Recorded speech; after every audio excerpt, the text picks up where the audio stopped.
Hi, my name is Dominique Hunter, and I am from Guyana in South America. I am a multidisciplinary mixed media collage artist right now. I've also experimented with installations, with sculptural pieces, with photo-based performance art. Um, I really try not to limit myself in terms of the medium that I use. And so usually what happens is the message would determine the medium. My Instagram is at dhunter110. Interestingly enough, I didn't really make a conscious decision to venture into this field. I was in high school at the time, and how they usually advise us here, we would go according to streams. So one stream would be business, science, and art. And I wasn't really interested in business. Science was not my strongest suit, so I figured, well, arts it is. I wasn't particularly any good, in hindsight, looking back, my work was kind of awful. But, I had a teacher who so for the first couple of years of my time in high school, we didn't have an art teacher. And so he didn't come in until the last minute right before we wrote our final exams. And there wasn't really much that he could do at that point because I had missed the foundation years. So it really was about catching up. And then he tried his best, and he was encouraging me that if it was something that I was serious about, that I could look into enrolling. So we have a an art school here. It's called the ER Bros School of Art. And so I said, why not? And I made that decision to enroll. And it was an interesting experience because we hadn't gotten the results from our exit exam as yet, while I was already enrolled at the art school. And when I got the results for the exam, it was an awful grade. And in that moment, I remember feeling this sense of panic and anxiety and doubt. Like, why am I here? Because, I obviously my work is terrible because I got this awful grade. And I just started to question everything and second guess all the decisions I made up until that point. But I was already enrolled. So I was like, well, there's no sense in worrying about it now. We just continue. And I guess that moment really was what shaped my work ethic because I've just been working nonstop. It was almost like, I had to prove that I was worthy of being accepted into this art school. It's our only, art school here. And I felt this sense of urgency, like I needed to prove that I was deserving of a spot to be there. And since then, my work ethic has just been, nonstop, which is a good thing and a bad thing because there's not really ever a sense of, okay, you did good on this piece, or so it's almost like it's never quite enough, you know? Imposter syndrome.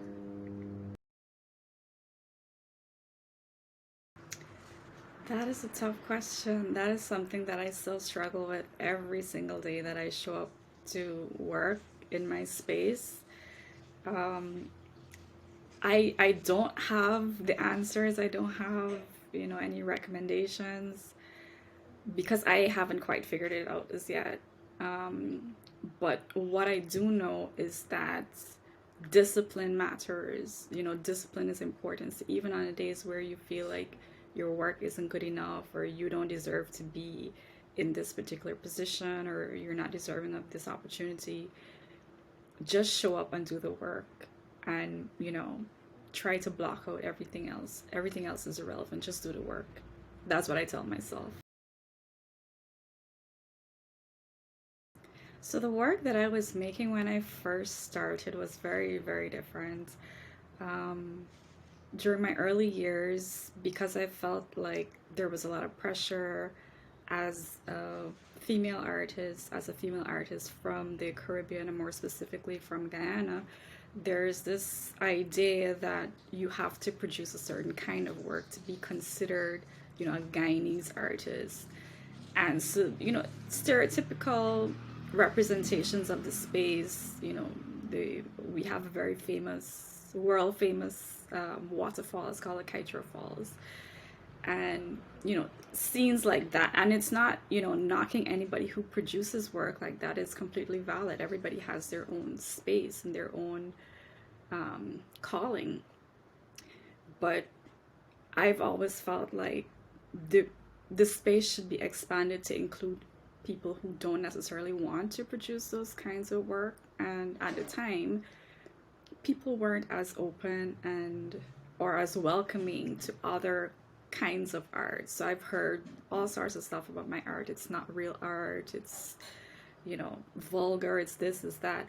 So I very early on made several intentional decisions to produce work that was devoid of color. So it was graphite drawings, basically. And drawings, because people felt like drawings were always preliminary to something much greater, much more legitimate than, painting is a much more respected medium. And I've always had a problem with that. And so the work that I was doing was devoid of color. It was graphite. So I was just, you know, rebelling against all of those impositions, basically. And the subject matter was not what people here are accustomed to. They want representational stuff that they can recognize. And I was giving them really unsettling, surreal type images, distorted, you know, all sorts of stuff that they weren't really accustomed to seeing in this particular space. And I got a lot of pushback for that, but I was young. I was just, I didn't really care. But I wanted to push back against those impositions. And so, but what I realized over the years is that what was driving the production of those pieces wasn't really coming from a place that felt 100% genuine. So it wasn't really coming from me. I was just doing it because I wanted to push back and I wanted to rebel, but it wasn't really necessarily what I genuinely wanted to pursue. So I realized that my reason for producing these pieces wasn't what I wanted it to be. And slowly but surely I made a conscious decision to shift towards really examining, what is it that I'm trying to say with my work. Who is my target audience? I don't want to make work with people who always have negative things to say about my work, right? I want to make work for people who will enjoy it and who will, find some kind of, something about the work that resonates with them. And so there's been a complete shift, right? My work has color now. It has a lot of color. But I still do utilize techniques where there is a general feeling of beauty in it, where I tried to avoid that in the past. But there's this kind of undercurrent where you can kind of tell that there's something very unsettling when you kind of peel back the layers and you start to examine it a bit closer. There's still something about the work that makes you a little, uneasy, and that's very intentional. So I use those techniques to kind of draw the viewer in and to make them question, what is it I'm seeing here? On the surface, it looks really interesting and pretty, and you have all these colors.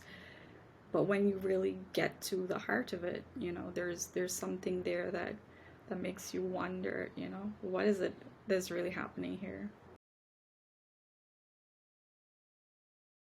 I think some of the biggest problems that I've had, so I think it's kind of shifted with every stage of my practice. So early on, it was more, some of the negative feedback that I was getting, especially from other persons in the creative community, which was kind of shocking. You would think that they would be a little more open and accepting and just willing to have a conversation about something that looks a bit different. Um, but I was very fortunate early on in my career. As soon as I graduated from the art school in 2007, I started working, and then I was still making work all the time, and I had it in my head that I wanted to apply for a solo exhibition at our national gallery. And so I approached the curator at the time, Miss Elfrida December, and we had a conversation, and I was just so honored that she agreed and she gave me my very first solo exhibition. I was probably 22, 21, I can't remember, very young, fresh out to the art school, no real experience. And so she really took a chance on me, and I'm, forever grateful for that opportunity. Um, so things were happening in spite of, the criticism that I was getting from persons within the creative community. And once I kind of started progressing, and so I studied in Barbados for 3 years from 2012 to 2015. It was, although we're part of the Caribbean and we do have similar cultures to a certain extent, moving there was a bit of a culture shock.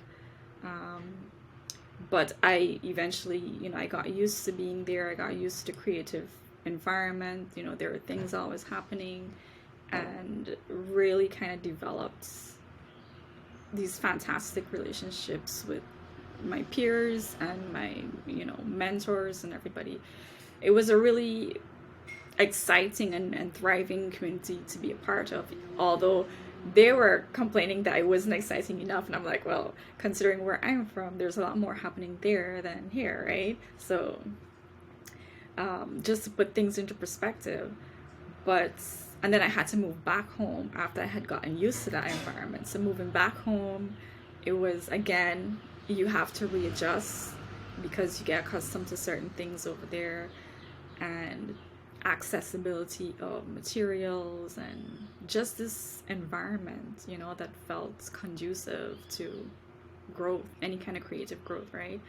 And your peers, because I spent 3 years growing with these people, and you get kind of reliant on that kind of energy and that kind of dynamic to kind of give you the momentum to keep making work. And then suddenly you're removed from that environment and you kind of have to make it work on your own.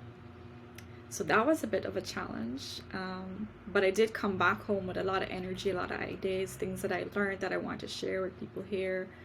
And I was very involved in a lot of things to the point where I got burnt out, right? So by like 2017, 2018, I removed myself from everything. And I decided that I was going to start doing more of what I wanted to do, because I was involved in a lot of groups. I was the vice president of, we have a Women Artists Association here. And, it's a lot of work to mobilize members and to get events happening. And, it was just really exhausting. It was rewarding, but it was exhausting. And I realized that it was coming at the expense of my own practice. And there were so many things that I wanted to continue making, because you don't have the constraints of a syllabus in college to follow anymore. So you have the opportunity to do what you want to do and to explore your own ideas. And I was just telling myself that now is the time to really focus on myself. So I did have a few residencies in between exhibitions, but I think from 2018 onward to now, even, I've just been kind of working in isolation, and that's been very deliberate. I've been kind of selfish with my time and what I want to do. But yeah.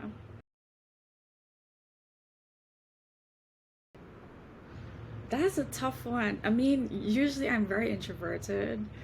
There are moments when I get excited about being in other people's company, especially other artists. There's something very energetic about being in those environments. And I have to say, when you're on a residency, so I was in Aruba in 2016 on a residency called Caribbean Link 4.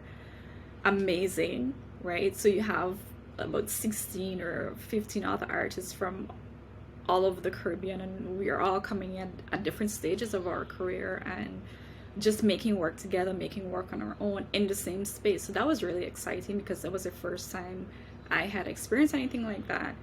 And it was just really refreshing to be in that environment where, you have people think, I mean, you're thinking that, you know, you're alone because you're accustomed to being alone in your studio, and then suddenly you're in this environment and you realize that you have so many other peers who are, working with the same ideas or similar ideas, or, just concepts that would just blow your mind. And that was really exciting for me.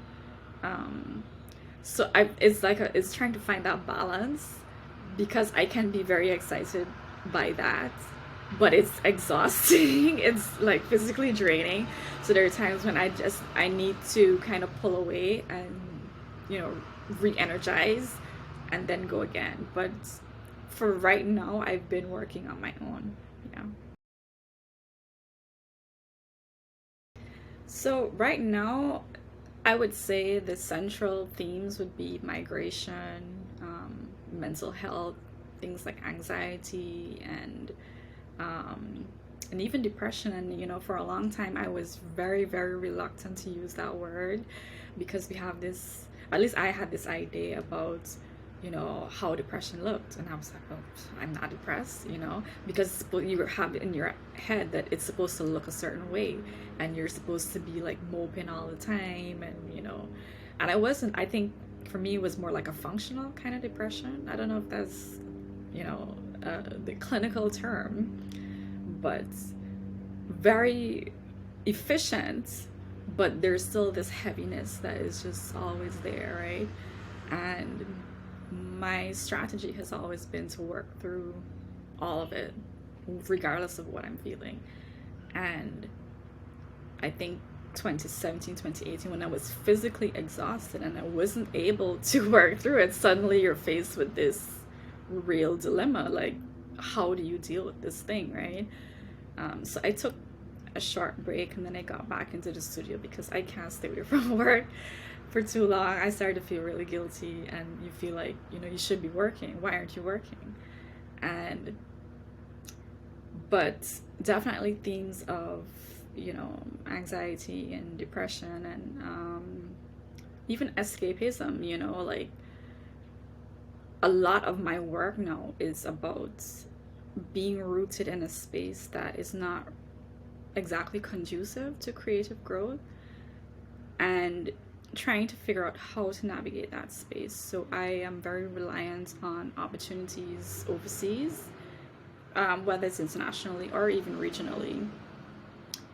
Um, so there's a lot of movement back and forth, and once the pandemic hit, suddenly you can't go anywhere, right? You're stuck here. And then I kind of had this moment where I was almost like in a tailspin, because suddenly, you hear things like non-essential, right?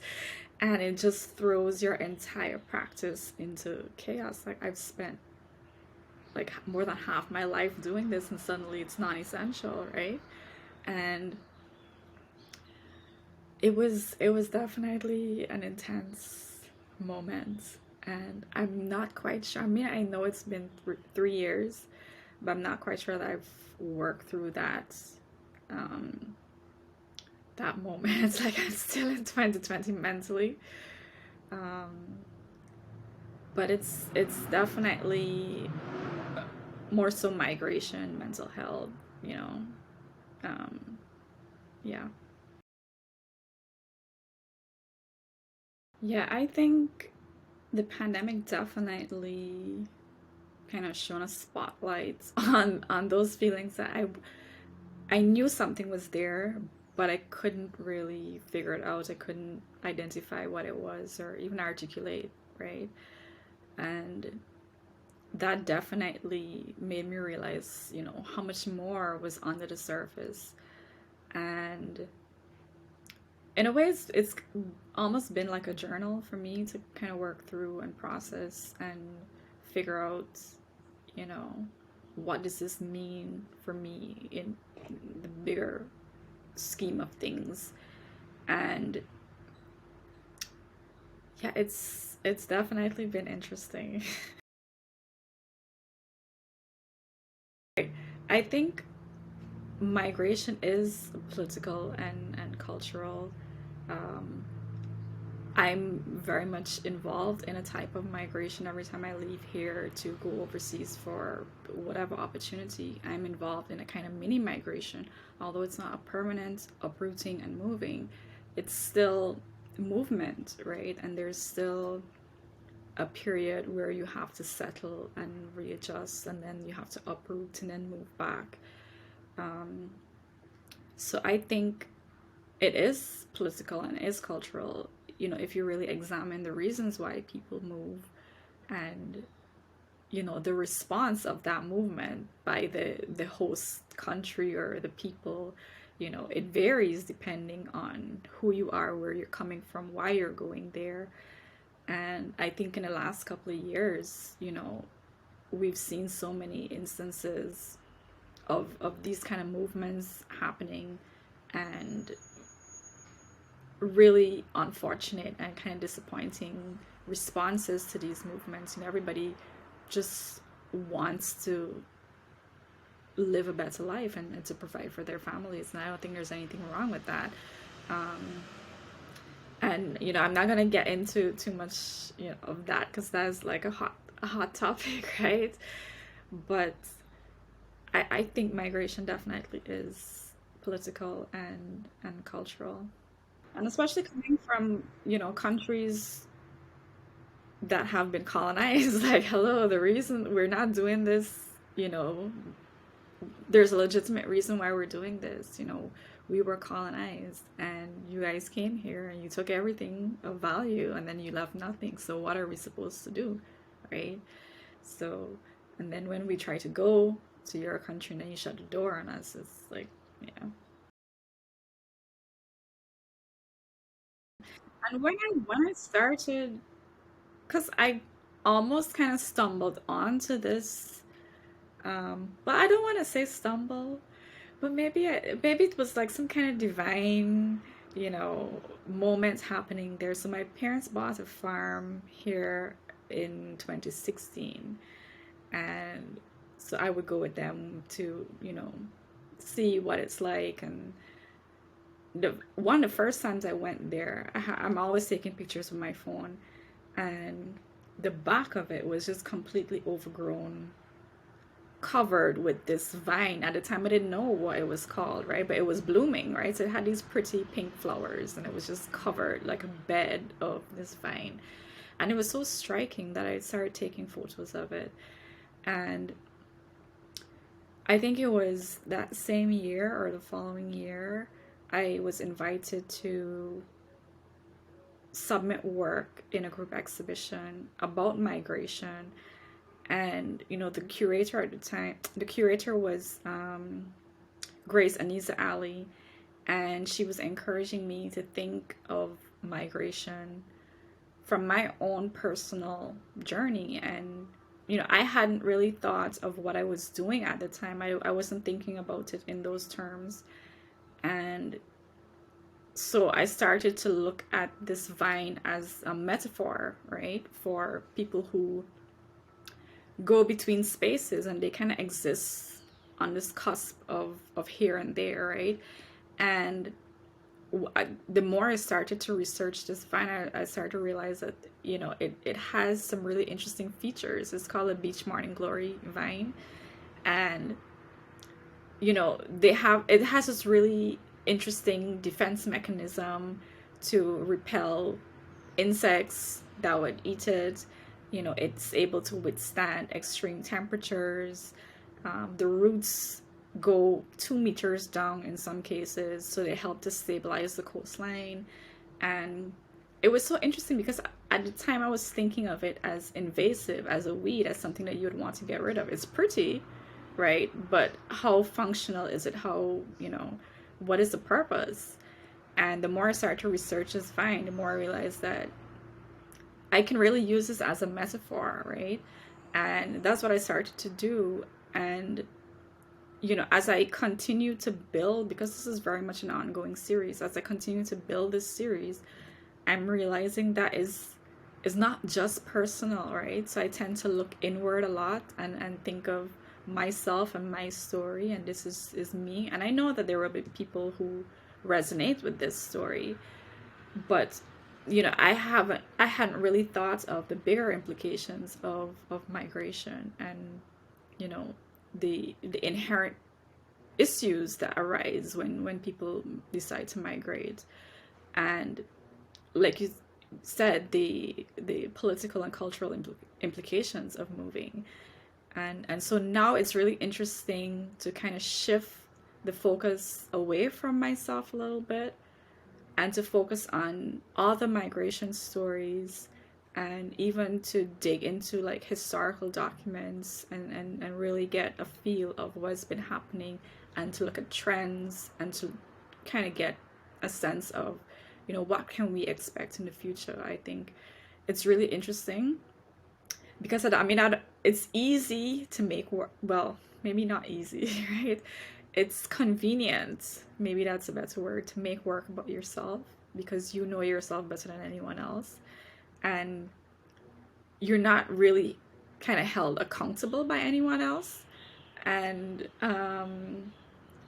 I think it's going to be an interesting challenge as I continue to shift the focus, away from me, and more to other persons, and their stories. I think that's my next journey.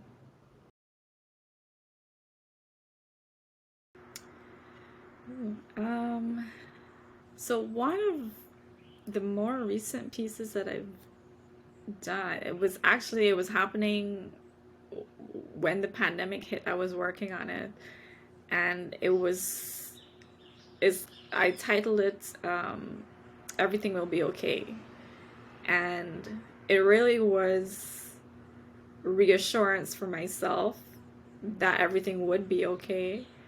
And the composition, the subject matter, well, I always use myself in my work, so all the figures are me, and I would set up the tripod, and I have a timer, and I take my photos. And the way I had started building the composition, I could not have known at the time that it really would speak so eloquently to how I would be feeling like in the next month, right? So the gist of the composition is that there are two figures. There's one standing facing forward with her hands up like this, and it's almost as if she is in the mirror, stepping out to the mirror. You can't really tell what's happening. And then there's a figure standing alongside her that is just almost like casually bracing it, and there's this raging fire in the background, right? And at the time, like I said, I had no idea that this would be exactly how I would be feeling, like the world was on fire. Because at the time in 2020 we had our elections, and it was just an absolute nightmare. Then you had the George Floyd situation, then you had the pandemic, so it was just like one on top of the other, and it was emotionally exhausting. And I feel like, and I still feel this way today, like that was one of my most effective pieces at actually capturing exactly how I felt. Um, there is another piece that I made, I think it was 2019, that's called Field of Dreams. And I really like that one because it was just so effortless. Usually my process is a bit tricky. Sometimes I would have an idea for the composition. Sometimes I just have an idea for a pose that I want to do, and I kind of build a composition around that. But this one, I knew exactly what the pose was gonna be. I knew exactly how I wanted to keep the composition very simple. Um, and even in the execution of it, because I use um, different elements and there's this kind of mixed media collage technique that I use, it takes a while. So while the finished results might look fairly straightforward and simple, the building of it to get it to that stage, there's a lot of things that get shifted around very often, and it can stretch out for months. But this piece, it was just so effortless, and from start to finish, it was just such a breeze, and I have never been able to experience that since. Every other piece has completely, given me the works, and I don't mind, I don't complain. I like the challenge. Sometimes it's a bit frustrating, especially if you're working on a tight deadline. Um, but those two pieces, I would say, are my favorite, or among my favorites so far. I try not to have favorites because I always feel like, and again, imposter syndrome, right? You always feel like, yeah, this one is okay, but I can do another one that's even better than this, or a lot more effective. And so I don't allow myself to get too attached to them in that way. But those two stand out for those reasons.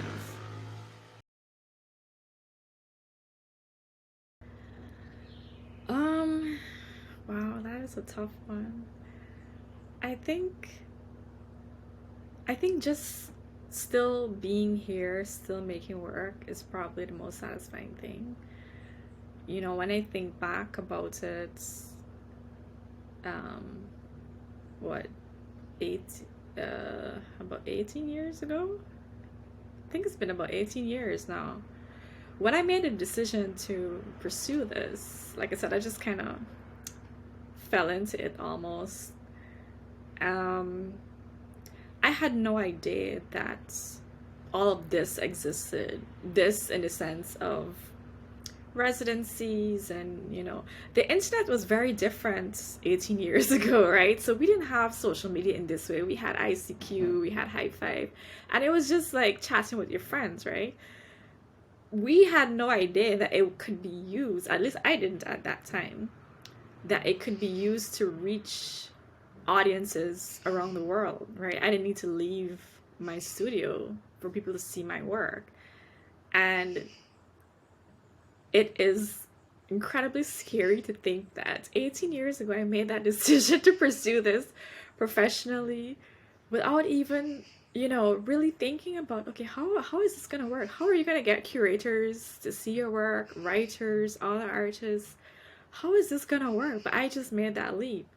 And I think recognizing that I had the guts to make that decision back then, because I really had no concept of residencies and art grants, you know, I was basically working on a rock because we were so cut off from the world, basically. And I think recognizing that 18 years ago, I had the guts and the bravery and the courage to make that decision. Now, I tell myself that there's no way I can stop. I have to keep going, even when I feel like this, maybe I need to think about something else, another field, this is not working out. I owe it to Dominique from 18 years ago to keep going, because she did the hard work. She did the hardest part. She made the toughest decision, right? Because she really had no idea what was in store.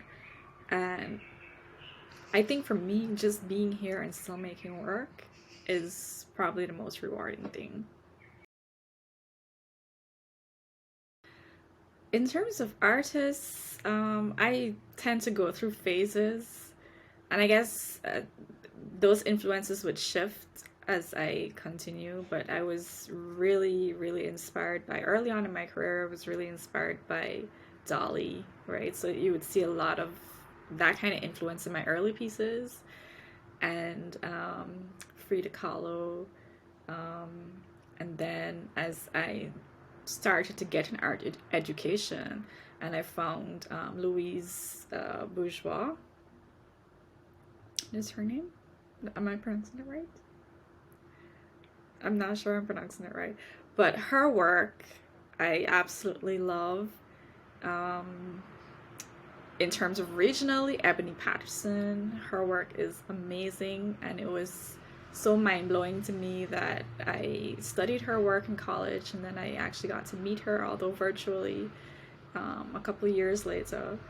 So I had a little fangirl moment, and I'm trying to think locally, Winslow Craig, Carl Anderson, Carl Hazelwood. There's so many inspirations that I've had over the years, and so many new inspirations that pop up every day. I feel like I'm forgetting some people, but yeah, I think I can't think of anything else right now. Advice, I would say be prepared to be very disciplined or cultivate that, you know, habit of discipline and persistence. Even you're gonna get a lot of rejection, a lot of rejection. And you have to remember to not take it personally. It's not you, it's not your time. And you have to be okay with that. If the door closes, it's not your door, it's not your time. And just keep working. Um, my philosophy is always just keep working. It's not the healthiest thing to do because sometimes you need rest, right? Rest is very important. And you can't make work or you can't make good work if you're burnt out. So I feel like a little bit of a hypocrite for saying that because I have a hard time, carving out time to rest. But rest is very important. But I think overall, I would say, you need to kind of develop a spirit of discernment and to know when to push and when to rest. I think that's really important.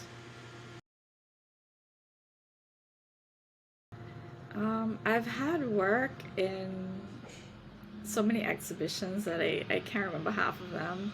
Um, More recently in Art Basel Miami at Black Dove Gallery for the women's charity event, and also at Prism Art Fair. I've exhibited with Prism, I think it would be 3 years.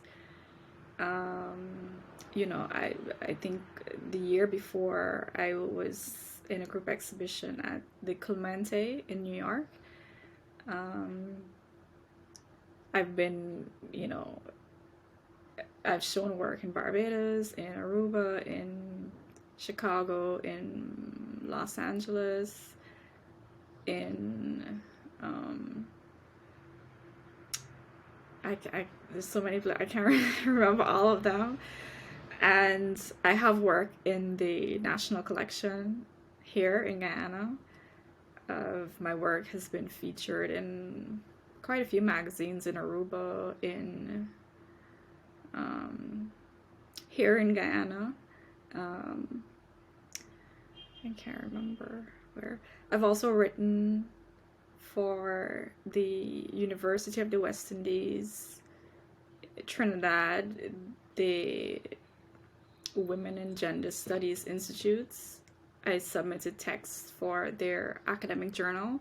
So I have text and my artwork there as well. I have work published in the book that I was talking about earlier, Liminal Spaces, published by Open Book Publishers, edited by Grace Anisa Ali. So I have a few publications. I can't remember all of them.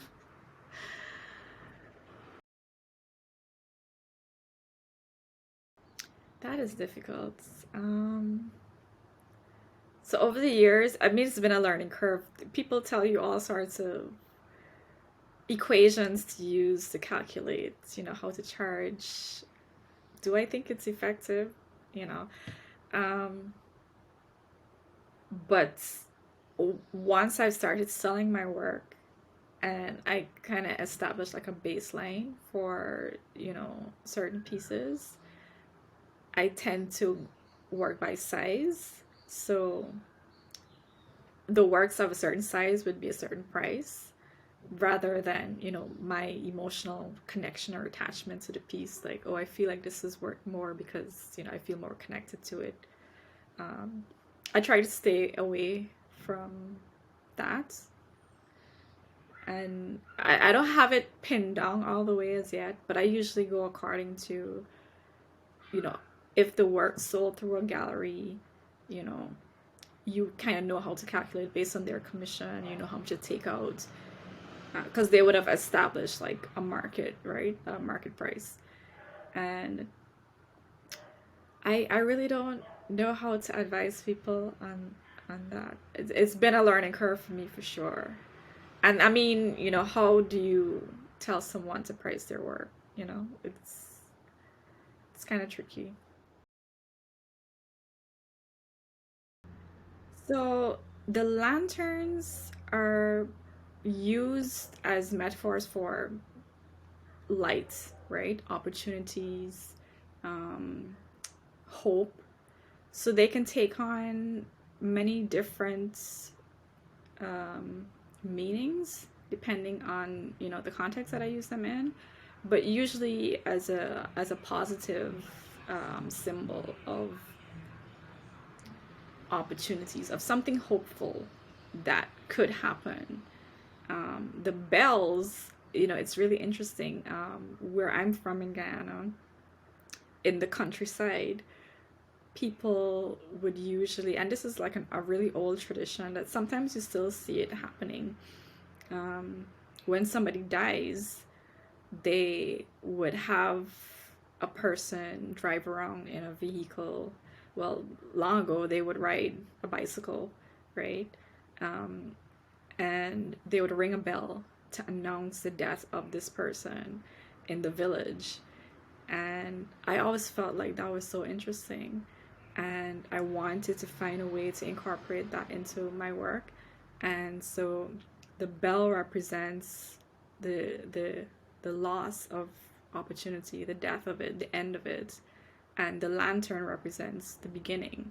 So that's how I think about those symbols, and that's how I use them. Sometimes you see them together, and when I put them together, it's almost like there's this tension, right, between the beginning and the end of an opportunity, especially for somebody like me who's based in a country where we're not where we should be, ideally. We're getting there slowly but surely, but it's still not conducive if you're thinking about, okay, we have an art school, we have a university, and they're producing all these artists. How are they going to sustain their practice, right? It's not feasible. So they have to look for opportunities overseas, or unfortunately, a lot of times they would end up leaving the field altogether and they have to find work in a completely unrelated field, which is, the reality of a lot of my peers. And what happens is the talent, right? The raw talent that they have, because they're not exercising that talent, they're not putting it into practice, it just slowly kind of withers away, right? And I believe for me that you can be talented, you can have all the talent in the world, but if you don't use it, if you don't exercise it, it's like a muscle, right? If you don't do anything with it, then you're not going to get anywhere, right? And when you try to jump back into it, it's going to be very difficult because you haven't been practicing, you've been out of it for so long. So I use the bell and the lantern in that way to represent the end and the beginning. Yeah, so trust for me, I wanted to experiment with including more birds, and I felt like this pose really offered a dynamic composition and allowed me to, include as many birds. I have three birds, and I think it speaks to, you know, the nature of birds. Like birds really do have to trust you to, you know, to approach you and then to kind of stick around on your arm. And it doesn't happen for everyone, right? And I felt like I wanted to communicate that to the viewing audience. I wanted them to feel like this figure or this person, you know, spent so much time in this process of moving, because it really, as I mentioned before, it really chronicles like a range of emotions that happens when you're actively engaged in this process of migration, whether it's a mini migration, whether it's a permanent migration, whatever form of migration it might be. So she would have kind of gone through this entire range of emotions and did all this work to, you know, develop herself emotionally and mentally as well. And I guess you could say spiritually too. And, you know, it's kind of gotten to this stage where, you know, even the animals could sense that this work has been happening, and it's okay to engage with this individual and to deliver these messages that need to be delivered. And I felt like, you know, this pose really allowed me to, you know, to speak to that concept. Thanks everyone. I hope you enjoyed learning more about my art.